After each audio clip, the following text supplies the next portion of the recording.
Me parece que va mucho más allá de la aceptación. Yo creo que lo primero que hay que tratar de hacer es saber que hubo una violencia, sí. Digamos, saber que estás violentado por lo que te ocurrió, porque más allá, pues, una pérdida, una enfermedad, ¿no? Entraste en un círculo siniestro donde podés quedar víctima de ese círculo. Sí. O sea, estoy hablando de algo aún muchísimo más intenso, ¿eh? Y no es solamente un aspecto cerebral, porque se conjugan, digamos, en la situación de una madre, la entraña también empieza a llamar a ese hijo que murió o que enfermó o que no está. Sí. Entonces, se conjuga no solamente una cuestión cerebral, sino una cuestión corporal y una cuestión emocional, donde el corazón también empieza a sentir angustia, ¿no? La angustia no la sentís acá. Sí. Entrás a vivir con el corazón doliente. Entonces, si todo eso vos no lo trabajás bien, como dijo él, en una terapia, podés podés, digamos, quedarte en la locura. ¿Hiciste terapia?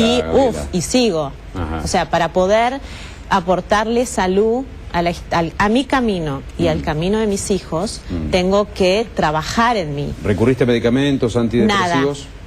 Lo primero que hice fue decirle a mi familia, tengo que vivir este dolor en carne viva para salir de él viva. Porque si no, empiezo a adormecer, empiezo a no tomar claridad o realidad de una situación porque estás dopado, ¿no? Digamos, cuando vino la guerra de Irak, que las bombas empezaron a estallar en mi cabeza, porque por primera vez sentí que mis hijos o que el mundo musulmán o que el Medio Oriente estaba en peligro. Ahí tuve que hacer una cura de sueño una semana porque no podía ni levantarme, porque estaba realmente en un estado de mucha conmoción. Y ahí tuve que aceptar que en algún momento alguno puede morir por un atentado terrorista. El primer impacto lo recibo cuando el policía me dice que vaya a buscar a mi hija al Instituto Médico Legal. En ese momento yo le dije, entonces la mataron, porque ya había visto que no estaba la moto. Ajá. Sí, dice, la mataron. Claro. Busquen a los asesinos, ahí está la moto. Donde está la moto están los asesinos. Esa fue mi primera reacción. Una reacción, digamos, de fortaleza. En ese momento, sí. Estaba con mi hija, estaba con el muchacho que vivía con mi hija, con mi otra hija, estaba con mi hija menor. Nos fuimos los tres al Instituto Médico Legal, ahí todavía ni enterados estaban del caso, nos quedamos ahí. Pero lo más difícil fue sostener a la familia y darle la noticia al hijo de Carla. Nadie quería decirle a Maximiliano, de 9 años. En ese momento contaba con 9 años. Muerto. Exactamente. Eso fue lo más difícil de todo. Y cuando vi que nadie lo quería hacer, había que sacar fuerzas de cualquier lado, ir a llamarlo y decirle, mamá ya no está con nosotros. Esto de algún modo era reabrir tus heridas también, permanentemente. Y era dolor algo, doble. Era algo que uno sigue por inercia. Por instinto. Uno sigue por inercia, por instinto, continúa el día. ¿Caíste en un bajón, en un pozo? No, en ningún momento. En ningún momento me caí ¿En qué te apoyaste, Beatriz? ¿En qué me apoyé? Me apoyé en mi fe, me apoyé en Maxi, claro, porque había que sacarlo adelante. Me apoyé en mis hijas que siguieron con el trabajo y me dieron toda la fuerza para que la libertad, para que yo pudiera pelear durante 2 años en tribunales diariamente, todos los días. Desde el Vamos buscaste justicia, no es que olvidaste o perdonaste el hecho que pasara a un segundo plano. Justicia. Yo busqué la justicia, que la justicia no lo soltaran porque eran menores, tenían 16 años, podían quedar libres. Podían dejarlo libre como en primera instancia se intentó, pero la fiscal, la doctora Adriana Camporini, no lo permitió y le tengo que dar gracias porque trabajó muy bien. Pero yo iba diariamente o día por medio a tribunales durante 2 años. Y la lucha mensual. Yo todos los meses hice una marcha hasta que se supo la sentencia en firme que se le iba a dar a estos jóvenes. Ahora, tengo la impresión, Beatriz, que dejaste todo para dedicarte a encontrar los culpables, para que reciban la sentencia. Hubo un vuelco, una transformación en tu vida. Totalmente. Es un vuelco, un girar 180 que además tenías grados. Que disponer de tiempo. ¿Y qué pasó con el trabajo, con la familia? Y el trabajo, ya te digo, lo siguieron mis 2 hijas. Siguieron con el taller. Yo trabajaba con mis hijas en el taller de costura, las 3. Ellas 2 siguieron adelante. Yo solamente me arrimaba, les explicaba y seguía con mis quehaceres, abocada totalmente a sacar adelante a Maxi, que fue un motor muy importante, porque Maxi no me veía llorar, Maxi no me veía, Maxi era la meta de llevar un chico que tuvo una vida, en la vida sacarle algo muy de él, que era su mamá, y que no tuviera odio hacia la sociedad. Lo que pasa es que una vez que pasaste el primer dolor fuerte de mi hijo, sí, y después de mi marido, ya los que vinieron era como que no existe la muerte. Llegué a creer eso. Sí. Y bueno, sobre todo el hijo, el primer golpe, y de Diego, fue de 28 años también, como dice acá. Claro. ¿Cómo hice?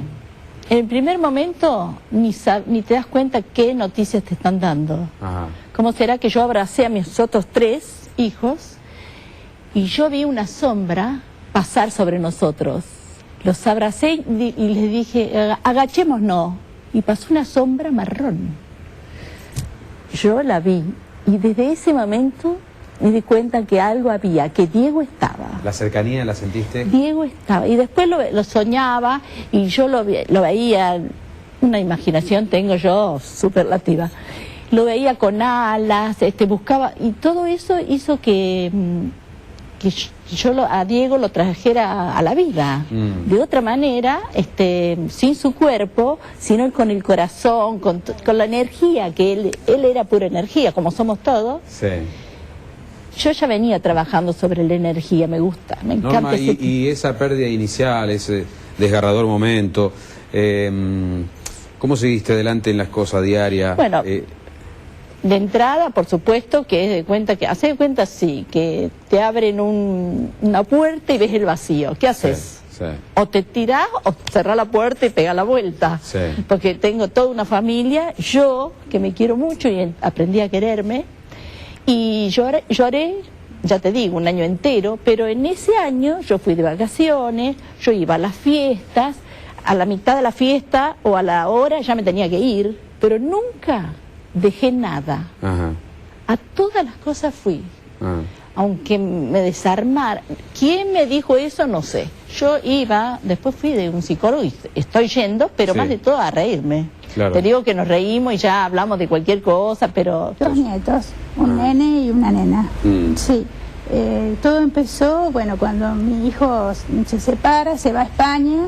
Al principio lo veía y después hubo conflictos. Entonces cuando lo vamos a buscar un día nos dicen no lo van a ver más, no queremos que los vean. ¿A vos y a tu esposo? Y a mi esposo.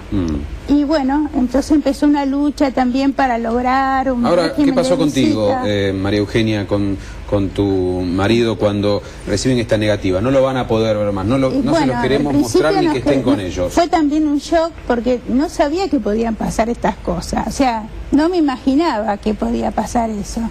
Bueno, empezamos por el lado de la justicia, pero no encontrábamos solución. Hasta que un día estábamos a la mañana temprano en la radio escuchando, y lo escuchamos al señor Eduardo Mació, que es presidente de Gapadesi, sí, que es un grupo de autoayuda, y entonces él les explicaba ciertas cosas.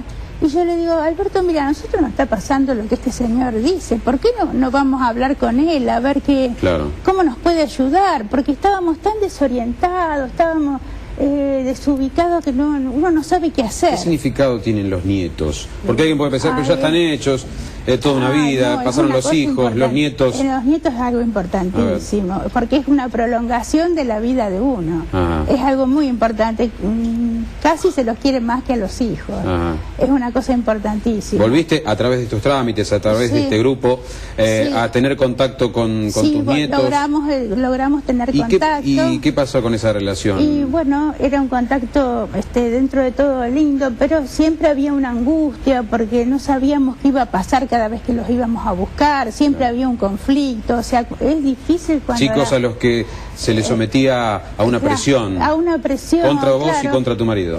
Sí, contra el papá también, ¿no? O sea, era una guerra como de 2 familias. Claro.